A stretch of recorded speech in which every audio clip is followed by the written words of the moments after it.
During our last session, we said that Jacob escaped. He escaped the clutches of Laban. And he stopped over in Gilead, just outside of Canaan, up near the Sea of Galilee, or Gennesaret. I don't know what it was called in those days, but that's where it was. And so now we continue, and meanwhile, back at the ranch, which is where Laban was. And we continue in Genesis 31, 22 to 25. And it was told Laban on the third day that Jacob was fled. And he took his brethren with him and pursued after him 7 days' journey. And they overtook him in the Mount Gilead. And God came to Laban the Syrian in a dream by night, and said to him, Take heed that thou speak not to Jacob either good or bad. Then Laban overtook Jacob. Now Jacob had pitched his tent in the mount, and Laban with his brethren pitched in the Mount of Gilead.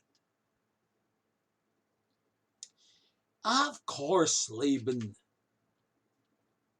didn't hear about Jacob being gone until 3 days later, since the flock he went to shear were 3 days' distance from Jacob's. No sooner did the news reach Laban than that he immediately raised the whole clan, his brethren. They were all that were in his interests, gathered a group, a posse, so to speak, and pursued Jacob. He pursued Jacob relentlessly for 7 days and caught up with him, having nothing to slow him down like Jacob had. Jacob was transporting all the flocks that he had earned, camels, cattle. His children were in tow. Man, that must have been crazy. But Laban did not have anybody keeping him in tow. So of course he'd catch up to him.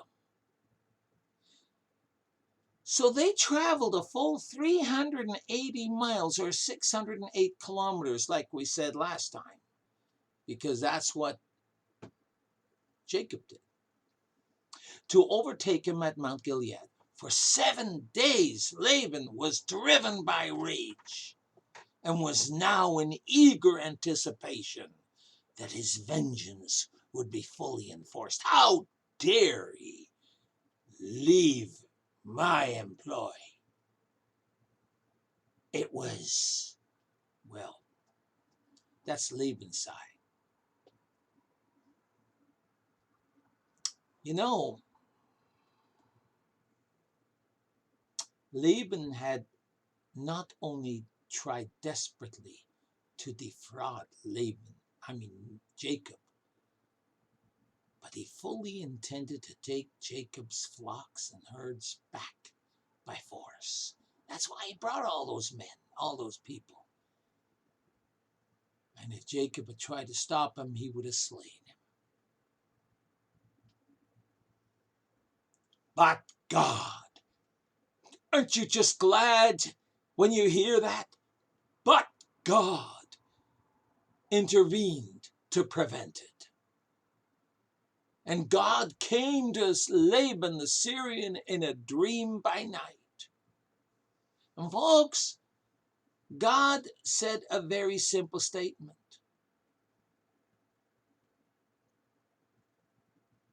Anyway, he said, Take heed that thou speak not to Jacob either good or bad.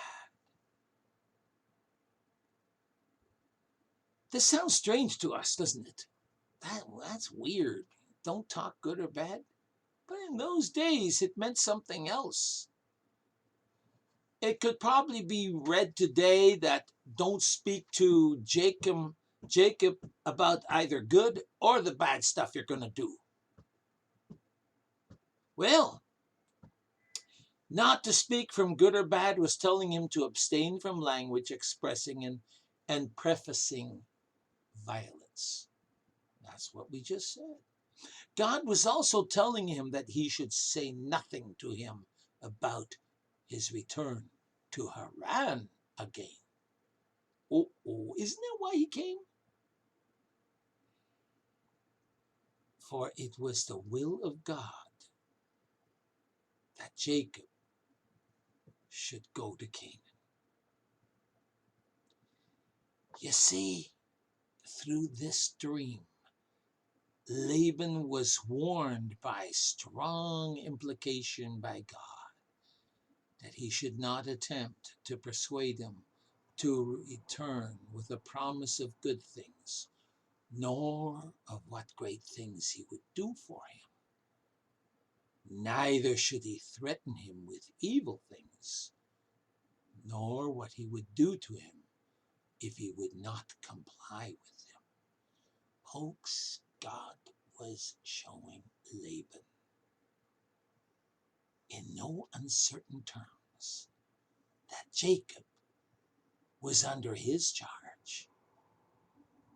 God was telling Laban, don't mess with God. So you see, we arrive at verse 25, which we read. And it tells us that Laban's tent was pitched on one side of Mount Gilead, while Laban was pitched somewhere else on that mount. Folks, Jacob, whether he realized it or not, had nothing to fear. God was in control. Now, in my transcript, in what I have written, I didn't talk about us. This recording was made at a time when we as Christians are living in fear. I'm so frustrated by people who on one breath, they sing, I am no longer a slave to fear. I'm a child of God. And then on the other hand, they allow circumstances around them to terrify them and be fearful. I'm not going to go into details about that, but that is the kind of thing Jacob was living under. God told him to return to Canaan. Jacob stopped for fear of his life from Esau. And now Laban shows up. We'll see what happens next. One thing we need to remember: God is in control.